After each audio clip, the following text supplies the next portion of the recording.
Clint Walker's daughter confirms what we thought all along. That's right, Clint Walker's daughter, Valerie Walker, has finally spoken out to confirm what we've long suspected about his private life. A towering, powerful icon of Hollywood, with a gigantic physique like a moving mountain, a deep voice resonating like wind howling through a canyon.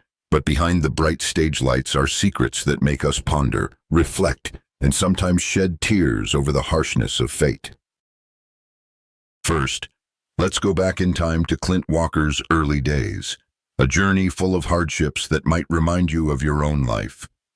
Born with the real name Norman Eugene Walker on May 30th, 1927, in Hartford, Illinois, a small, peaceful town in the American Midwest, where life mainly revolved around labor and resilience.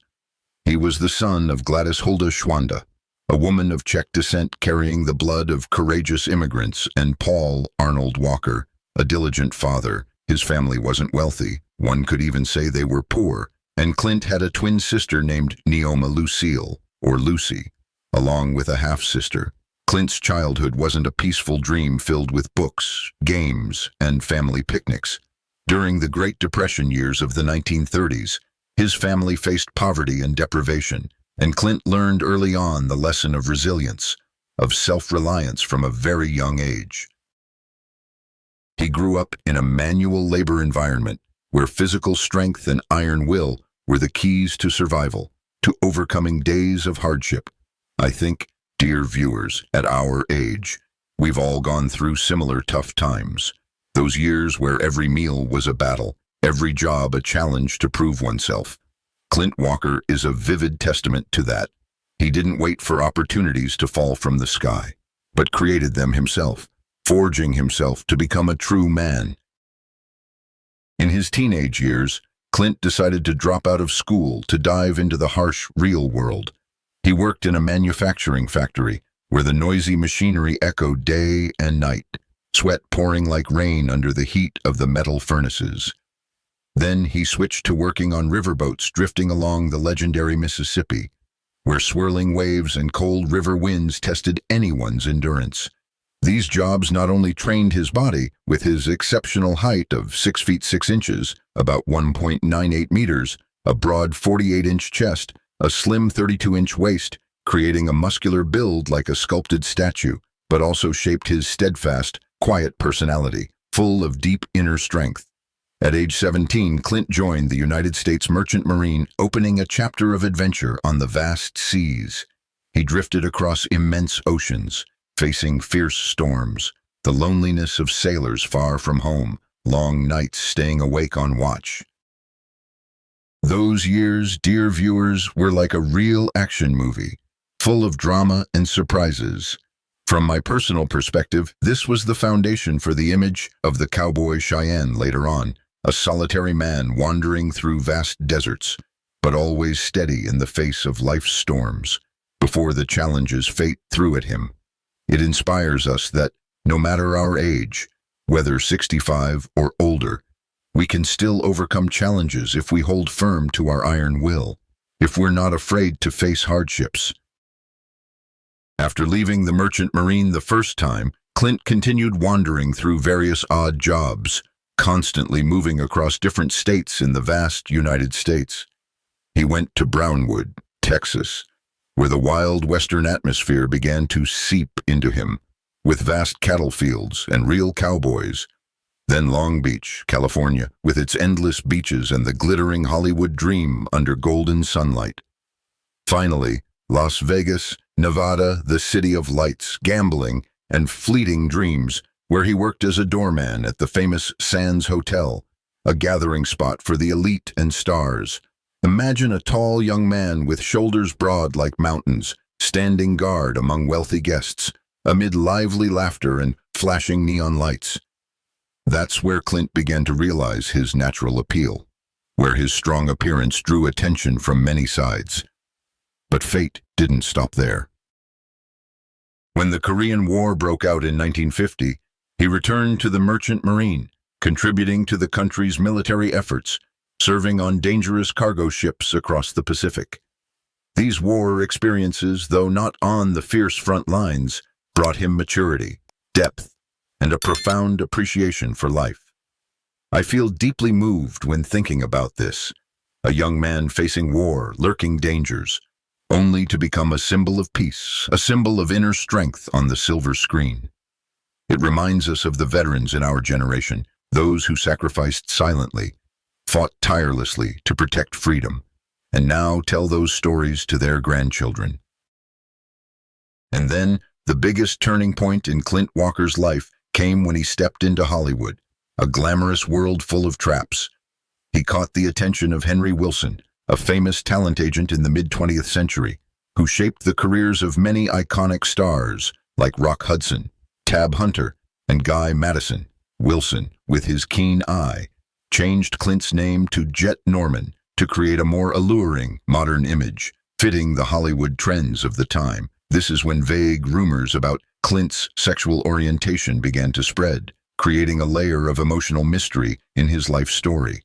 Wilson was openly gay, and he was famous for discovering young, handsome, muscular actors, including gay ones like Rock Hudson, whom Wilson arranged sham marriages for to cover up the truth. In the secretive Hollywood era, with harsh societal prejudices, being represented by Wilson often led to speculations about private lives, about hidden relationships behind the glamour. There's no concrete evidence, no public confession from Clint, but his strongly masculine appearance, tall, robust, with a warm smile, became the source of whispers, persistent rumors over decades. On social media today, fan comments are still there, full of admiration. Some say he was hot enough to make them feel gay, or praise his timeless appeal as a perfect masculine icon. And now, his daughter, Valerie Walker, has confirmed these rumors through recent videos and posts, bringing a new layer of meaning, full of emotion and mystery to the story. From my personal perspective, this reflects the complexity, sometimes injustice, of the entertainment industry back then, where fame could be distorted by societal prejudices, where people like Clint had to live two lives, one on screen as a hero, one in the shadows with personal secrets. It doesn't diminish Clint's value as a talented artist, as an icon, but only adds emotional depth, making us reflect on silent sacrifices, on the truth behind the radiant smiles on movie posters. Anyway, the collaboration with Wilson opened a big door, taking Clint from a working-class guy into the glittering world of acting, where dreams become reality but are also full of challenges. With his impressive physique, height of 1.98 meters, 48-inch chest, 32-inch waist, Clint quickly stood out among the fiercely competitive talents in Hollywood. He was cast in the lead role in the TV series Cheyenne in 1955, playing Cheyenne Bodie, a wandering cowboy after the American Civil War, a character full of life and adventure. This series, part of the Warner Brothers Presents anthology, rotated with adaptations from Kings Row and Casablanca, but Cheyenne quickly became a big hit, running for 8 seasons from 1955 to 1963, becoming an icon of Western television. Clint's frequent shirtless scenes were not only a visual treat for female audiences but also leveraged his physical appeal to create special attraction. Warner Brothers even produced a singing album just for him, where Clint's pleasant baritone voice shone through traditional ballads and folk songs, proving his rare versatility. I remember watching Cheyenne on black and white TV. It was like part of our generation's childhood, bringing dreams of the free West, of lone but unyielding heroes.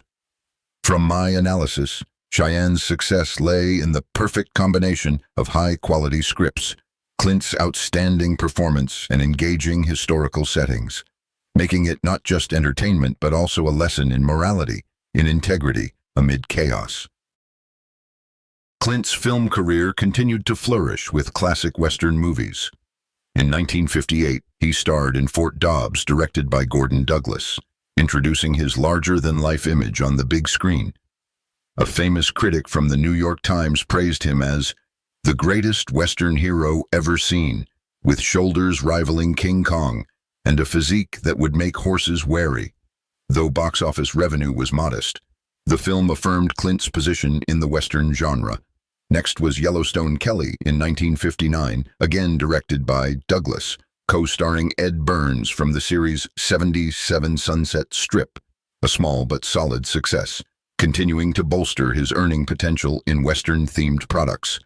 In 1961, Gold of the Seven Saints, the third film with Douglas, co-starring Roger Moore, who later became famous as James Bond. Some Cheyenne episodes were edited into theatrical films for select markets, and Clint guest starred in Maverick with Jack Kelly, as well as 77 Sunset Strip, showing the tight connections in the Warner Brothers television universe where characters could cross over, creating ongoing appeal. After Cheyenne ended, Clint diversified his roles to avoid being typecast. In 1964, he appeared in the episode Portrait of an Unknown Man from Kraft Suspense Theater, co-starring Robert Duvall, a departure from the West, showcasing his deep dramatic strength in a suspenseful, mysterious setting. The same year, a supporting role in the comedy Send Me No Flowers with Rock Hudson and Doris Day, bringing a light, humorous side, showing he could navigate different genres easily. In 1965, Frank Sinatra invited him to star in None But the Brave, the only war film Sinatra directed, a complex role displaying another aspect of his acting ability, solidifying his versatile reputation. In 1966, The Night of the Grizzly from Paramount, where he fought hand-to-hand with a giant North American grizzly bear, demonstrating his real physical strength, and Maya, a strange family adventure film shot in India, proving he was willing to take on diverse projects beyond traditional Western frameworks. In 1967, The Dirty Dozen, a classic war drama film, where he played Samson Posey, a gentle but strong prisoner, the biggest box office hit of his to date, with an outstanding cast like Lee Marvin, Charles Bronson, and becoming an immortal work in the war genre, adding depth to the film through his handling of diverse characters. In 1969, Clint returned to the West with More Dead Than Alive, a film that presented him in a different light, adding complexity to his on-screen persona, praised by the New York Times as a tall, handsome guy, as lively as any man, with charisma from his quiet seriousness. He had supporting roles in two Western comedies, Sam Whiskey and The Great Bank Robbery, showing his flexibility in capturing the humorous, lighter side of Western storytelling. In 1970, he joined The Finks, an eclectic musical comedy film, though his role was just one of many, but it added a new direction to his career. Back on television, Clint led pilots like Yuma in 1971, Hard Case and The Bounty Man in 1972, reflecting his ongoing presence on the small screen, committed to exploring new characters. In 1974, the short series Kodiak, where he played an Alaska patrolman, once again showed his adaptability to different settings, and that year proved lucky with TV movies like Killdozer and the thriller Scream of the Wolf, contributing to his long-term presence in television, proving his broad appeal. In 1976, Clint continued with a lead role in Baker's Hawk, a film set in the American West, allowing him to bring his strong, charismatic brand to the screen. In 1977, a supporting role in Snow Beast, a horror TV film adding suspense, and The White Buffalo with Charles Bronson, exploring the mythical aspects of the American frontier. The same year, he crossed borders to star in Canada's Deadly Harvest, an international project bringing his talent to different cultural settings. He had a notable small role in the miniseries Centennial, an epic spanning generations, exploring American Western history, allowing him to contribute to a story rich in historical and cultural meaning. In 1979, Mysterious Island of Beautiful Women, combining adventure and drama, showed his ability to attract audiences across genres. Clint's personal life was full of emotions, tragedies, and mysterious moments. He married 3 times, each lasting about 2 decades, reflecting long-term commitment. First wife Verna Garver, 1948 to 1968, who gave birth to daughter Valerie in 1950, who became the first female pilot for a major airline, testifying to the family's pioneering spirit.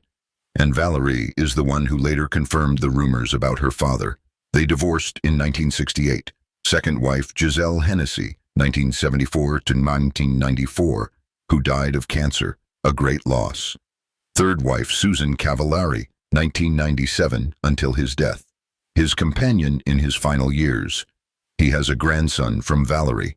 Clint avoided beef, calling himself half-vegetarian, eating chicken and salmon, reflecting conscious health choices. In 1964, he supported Barry Goldwater, the conservative Republican candidate, showing political views aligned with his personal beliefs amid social changes.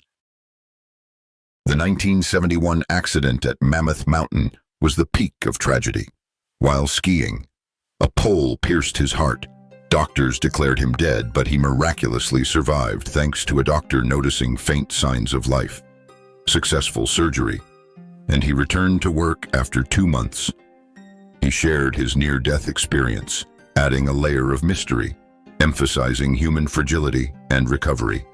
From my analysis, this is proof of vitality, inspiring us about hope amid despair. Later, Clint collaborated with Kirby Jonas to write the novel Yaqui Gold in 2003 about gold and the Yaqui people, reflecting his passion for Westerns. Legacy: Hollywood Walk of Fame star at 1505 Vine Street. Inductee into the Hall of Great Western Performers in 2004 at the National Cowboy and Western Heritage Museum in Oklahoma. Golden Boot Award in 1997, Texas Trail of Fame in 2017 at the Fort Worth Stockyards. Dear viewers, Clint Walker's story is a lesson in resilience and inspiration. The rumors confirmed by Valerie add mystery, but don't fade his legacy. He passed away on May 21, 2018 in Grass Valley due to heart failure, leaving an undying inspiration. Please reflect. Share your thoughts below. Subscribe to the channel for more. Thank you for listening. See you in the next emotional stories.